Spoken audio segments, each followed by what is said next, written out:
the government of Ghana for the year ending 31st December 2015. Right Honourable Speaker, I also beg on authority of His Excellency President John Dramani Mahama, and in accordance with Article 179 of the 1992 Constitution, permit me to present the budget statement and economic policy for the year 2015 to this August House. Mr. Speaker, this presentation is an abridged version of the 2015 budget statement, and I would like to request the Hazard Department to capture the entire budget statement and economic policy. Furthermore, Right Honourable Speaker, in accordance with Section 48 of the Petroleum Revenue Management Act 2011, Act 815, permit me to present the 2014 annual report on the petroleum funds to the House. It will be recalled that exactly a year ago, precisely on Tuesday, 19th November 2013, I had the privilege of presenting the 2014 budget statement and economic policy of the government to Parliament. Subsequently, on Wednesday, 16th July 2014, I presented a mid-year review and supplementary estimates to the 2014 budget to this House again. Right Honourable Speaker, I am grateful to the House for approving both presentations and, where necessary, passing appropriate laws in support of the measures that we propose. Mr. Speaker, in these presentations, I outlined, among others, measures to address the major causes of the twin budget and current account deficits that occurred at the end of 2012. Moreover, after consolidating the policies and measures into the homegrown policy with inputs from the Century Forum, we presented them to the board of the International Monetary Fund as part of the consideration of the staff report on Ghana's Article 4 consultations that took place in February this year. Mr. Speaker, I stand before this August House to report that we have made progress in resolving several of these challenges. The successes that the measures have achieved include the following: completion of the migration of all public sector workers onto the central payroll to the single spine structure after many failed attempts over the last 2 decades. The remarkable progress will help address many unfair features of the payroll system. Secondly, clearing all outstanding single spine salary arrears of about 3 billion Ghana cedis that started to accumulate from the beginning of the program in 2010. Moreover, the scheme now moves into the productivity phase as part of the ongoing public sector-wide improvement or reform program.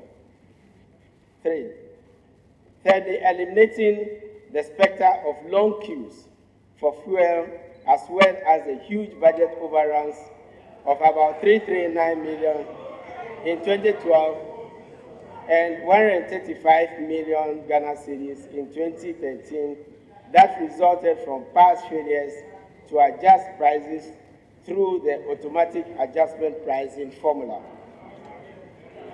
Fourthly, an improvement in the revenue estimation process of the production and sale of crude oil starts eliminating another of the major causes of the budget overrun, which amounts to about 384 million Ghana cedis.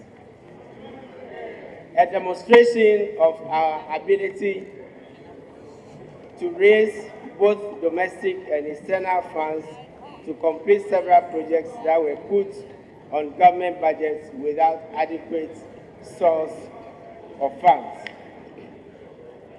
Mr. Speaker, notwithstanding these successes, however, our resolve at rebalancing the budget was severely tested again when the economy came under additional significant shocks in 2013. Many of these shocks continued into the 2014 fiscal year.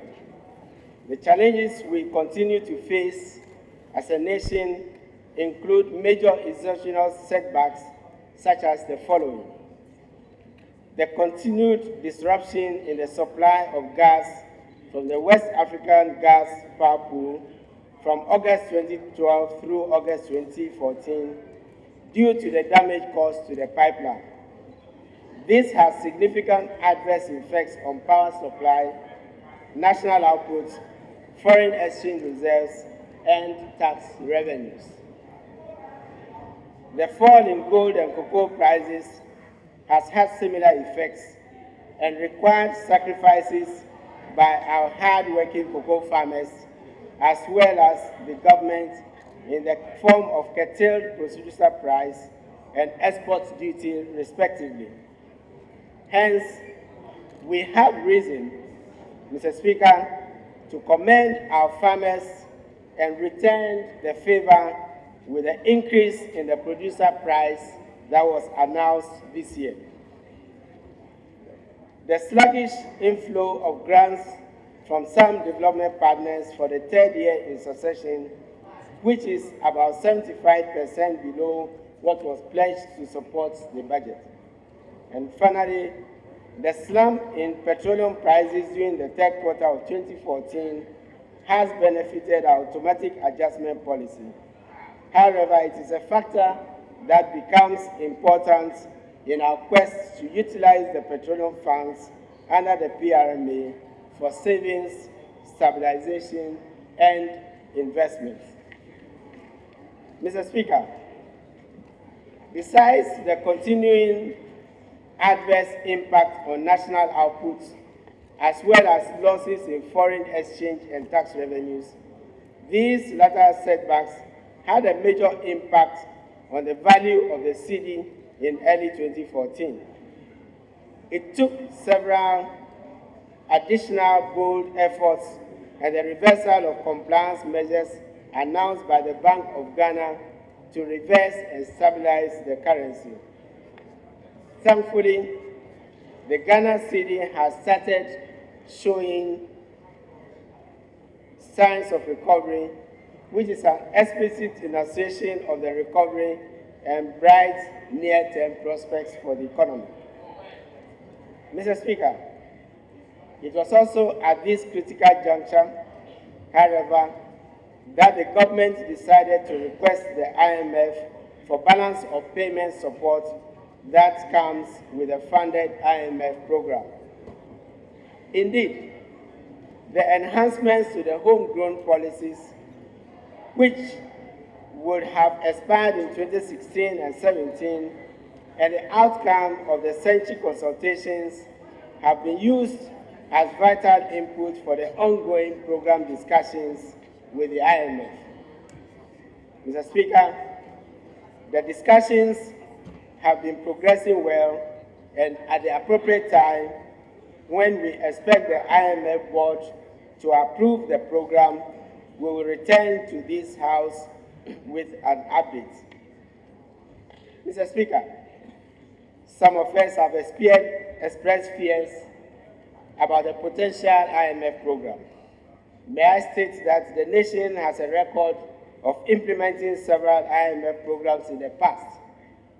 And on this occasion, we have the opportunity of providing input which this August House approved in the form of various measures that are in our homegrown policy. Furthermore, the discussions are taking place against the background of the bright medium-term prospects, which I will be talking about, pretty soon. Mr. Speaker, whilst Ghanaians and the markets were taking the essence of Ghana's announcement of an IMF program in its stride, we achieved another important and significant success in launching our third sovereign bond of US dollars 1 billion US dollars in early September 2014. Similarly, on the same day as the bond issue, the Ghana Cocoa Board also signed an agreement for 1.7 billion US dollars, which was a result of another successful bid to access the international capital markets. Mr. Speaker,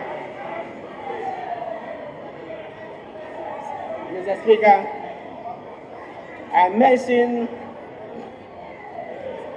Honourable members, let's have order in the chamber and listen to the Minister for Finance. Honourable members, order.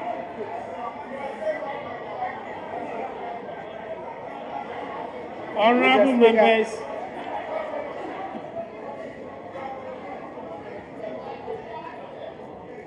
Mr. Speaker, I mentioned these latter events in my update because the success of the sovereign bond and Cocoa Board loan programs was against the expectations of many people, both at home and abroad. Mr. Speaker, we do not gloat. Rather, they provide us with the occasion to put the management of our economy in a more balanced perspective. As with the 2014 mid-year review, the market activities provided us with the opportunity to make a strong case for our positive and bright medium-term prospects. Mr. Speaker, while we are aware that some deliberately choose to ignore that narrative, permit me to restate some features of that promising outlook for our nation. First, the economy continued to grow at respectable rates, led by the agricultural sector and service sectors, even during the period that it was undergoing serious setbacks and challenges. Secondly, the completion of Ghana's own gas pipelines and processing plants to utilize the free 200 billion cubic feet of gas from the Jubilee field is another opportunity for the medium term.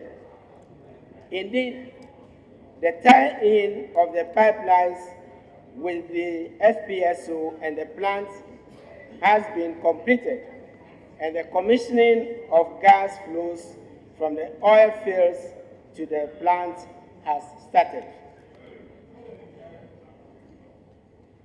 Thirdly, the future coming on stream of additional gas and crude oil production and supplies from the Sankofa and Chudeboa and the 10 fields, as well as the prospects for the further boost to the economy from the energy sector, has become even more promising with the signing of the Millennium Challenge Corporation Compact II agreement with the United States of America.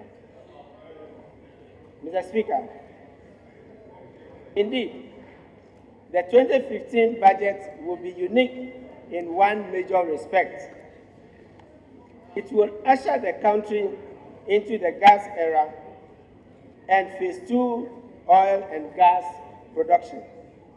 Hence, just as the prudent foresight it exhibited in taking the nation into the crude oil era, the NDC government is poised to first propose amendments to enhance effective implementation of the Petroleum Revenue Management Act to harness our oil resources for savings, stabilization, and development.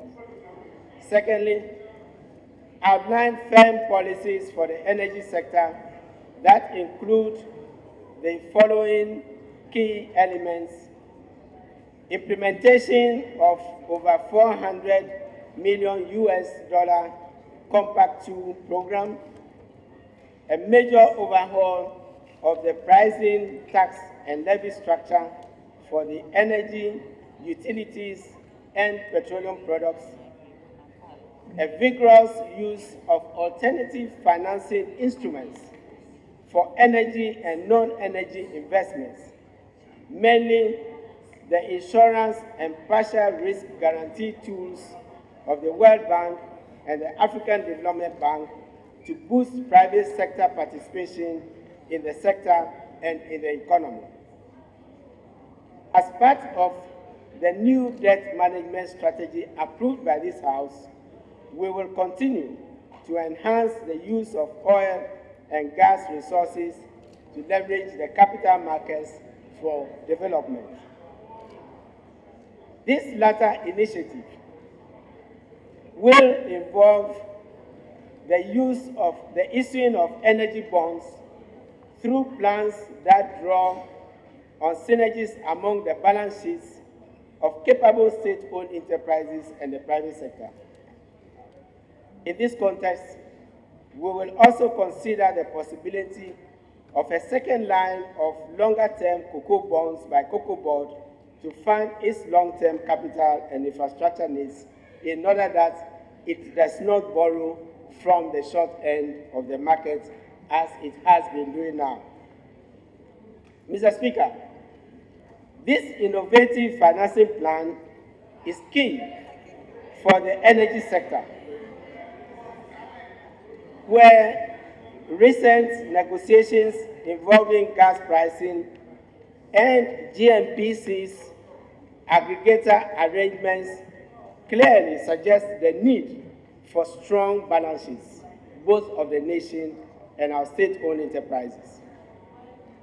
It is in this context that we must see the relevance of A, the proposed energy levy in the new pricing structure, and B, GMPC's recent successful access to the capital markets to raise $700 million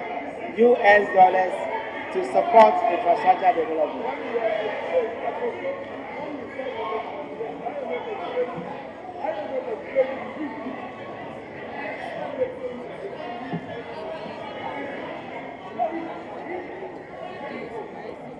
Mr. Speaker,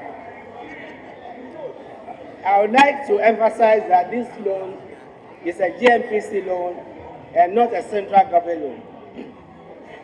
The cost of borrowing at 5% is highly competitive. The uses, Mr. Speaker, the uses as outlined by GMPC are very clear and compelling, both commercially and strategically. The facility, together with GMPC's other resources, will be used to support such investment needs as the pipeline and receiving facility in the offshore Cape 3 Points project, which GMPC will finance with $493 million of the loan. It will provide a significant boost to monetizing Ghana's natural gas. Mr. Speaker, these investments will result in lower gas prices. Similarly, Mr. Speaker, the 36 to 45 million investments to link the Chinibua natural gas to the FPSO, the Jubilee FPSO, will enable cheaper processing of the gas by the Etuabo plant. In addition, Mr. Speaker, GMPC plans to use $200 million and $300 million as part of measures to provide adequate financial security for the OCTP gas projects. In short, Mr. Speaker, the facility is expected to be as much a game changer as the investment of about $1 billion of the CDB loan in our first gas infrastructure. These are all critical to our long-term national energy security. Mr. Speaker, it is in this vein that government has approved the takeover of the Ghana National Gas Company, GNGC, by GNPC to create a gas subsidiary for the latter. The consolidation of GNPC and GNGC will make it possible to enhance a more integrated management and continue financing of projects in the oil and gas enclave immediately. It will make it possible to ease the conditions that investors are imposing for the national gas aggregator and start financing projects in the oil and gas enclave immediately. Government will appoint a transactions advisor for these purposes and request them to advise on a further consolidation involving the thermal oil recovery and the bulk oil and storage transit company.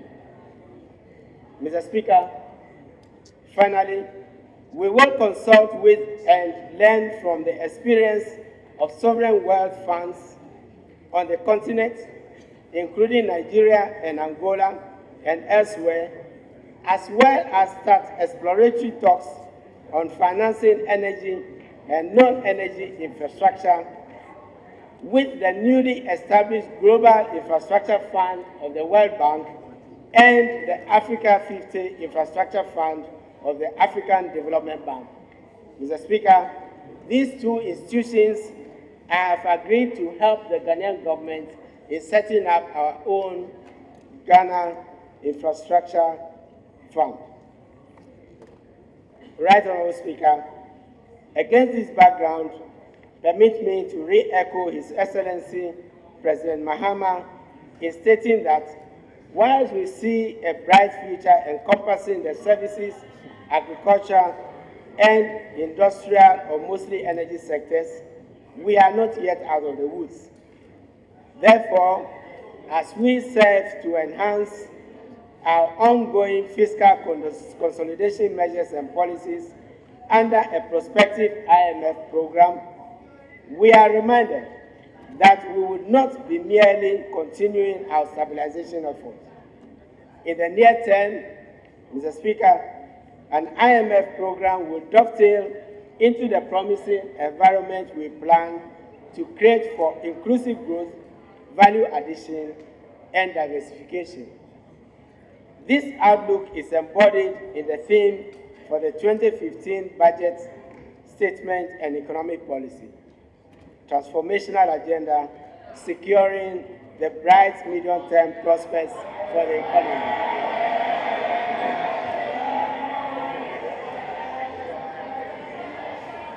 Mr. Speaker, may I now turn to the global economy.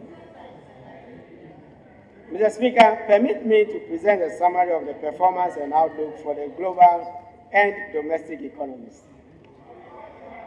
On growth, Mr. Speaker, according to the IMF's October 2014 World Economic Outlook, the performance of the global economies has been slower than expected in the first half of 2014, reflecting a number of negative, unexpected developments, including weaker growth in the US, China, and Latin America, as well as a stagnant euro area growth. This has led to a downward revision of the projected growth rates for 2014 from 3.7% as reported in April to 3.3%. Mr. Speaker, economic growth has remained robust in contrast in most economies of sub-Saharan Africa, driven by strong growth in public and private investments, supportive external demand, and strong private consumption. Therefore, growth is projected to remain robust in the region at 5.1% in 2014 and 5.8% in 2015 on account of strong domestic and net external demand. On inflation, Mr. Speaker, price measures have been largely contained with consumer price index inflation generally below targets in the advanced economies. In emerging markets and developing economies, inflation is projected to decline to 5.5% in 2014, down from 5.9% in 2013, and remain broadly unchanged in 2015. On commodity prices, prices have declined in recent months and are expected to fall further in line with futures markets, owing mostly to the improved supply prospects and weak global demand.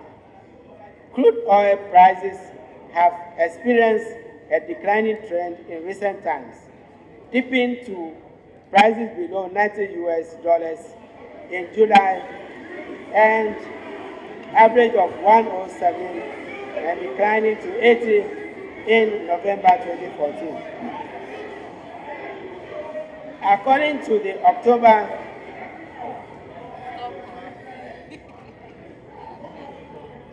recent market sentiments point to weaker crude oil prices than those predicted by the WEO. Metal prices, which have experienced declines in recent times, are projected to fall further by 7.5% in 2014. ECOWAS activities and protocols. Mr. Speaker, Ghana continues to play an integral role in the integration of the sub-region, ECOWAS. This commitment is reaffirmed by the current status of His Excellency President John Mahama as the chairman of the Authority of the Heads of State and Government of ECOWAS. In 2014, the heads of government of ECOWAS resolved, among others, to work at the abolition of residence permits and the introduction of biometric identity cards for the community citizens. Mr. Speaker, may I turn to implications for the Ghanaian economy? Our nations in the sub-region and on the continent face ignorance, stigma, jokes, and even ostracization, often from informed sources. Mr. Speaker, this is sobering, and I am referring to the threats of the Ebola virus in some West African countries. The virus poses significant risk to the region's growth prospects, particularly its effects on tourism and the hospitality subsectors. It is instructive to note that His Excellency President Mahama, in his capacity as chairman of ECOWAS, has been at the forefront of the humanitarian efforts to mobilize both financial and material resources to bring the epidemic under control. Ghana has been designated as the UN Center for coordinating global response to the crisis, thanks to the sterling qualities leadership of His Excellency. Many global leaders have commended these efforts quite openly. As we note later, government is implementing several safety measures already to protect our citizens. Mr. Speaker, as noted, Ghana has had to endure harsh economic impact of the recent declines in commodity prices.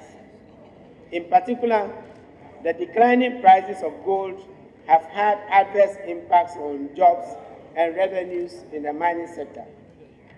Our mining towns, in particular, are taking the full brunt of the negative effect of these price falls.